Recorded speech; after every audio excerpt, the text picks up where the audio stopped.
议会临时会最后一天，23读会除了议外印花委员会提案是照案通过，也是送市府研办的建议，后续将交付政党协商以外。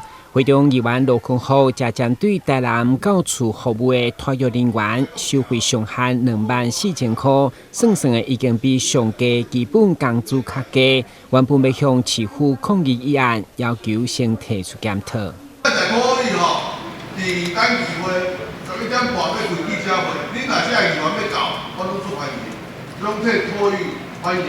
就叫我希望恁本人搞，你甲你所有恁头出来的决议要安怎做，你爱搞这托育那个妈妈吼，现在一个交代，靠人起码比外企劳工更加便宜一点，到宅2万4。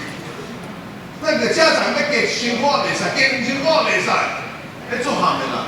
面对该案，议员蔡小薇嘛具体提出临时动议，要求友善的托育环境，才当提升托育的品质。居家式的托育人员啊，目前在这个收费标准的上限啦，在宅的部分10个小时1万5，到府的部分10个小时2万4。如果按照基本薪资啊，他们10个小时2万4比我们最低薪资都还要低。这样的收费标准对于到府到府托育的人员啊，其实是非常不友善的托育的一个薪资啊。那我们局长讲的意思是说，要等到10月份的委员会才要重新再来考量这样的收费标准。那我们希望这一个委员会是可以提早来开启，不要等到10月再开启。面对民怨主导收费标准的居家托育委员会，原本社会局定10月才会开会试听，议长柯丽丽今日要求提前召开检讨。整天8个小时这样下来，就连基本工资都不到，这是不对的。我们要讨论，你随便你想开你就开啊，对不对？你正在谈那个也没有尊重议会啊。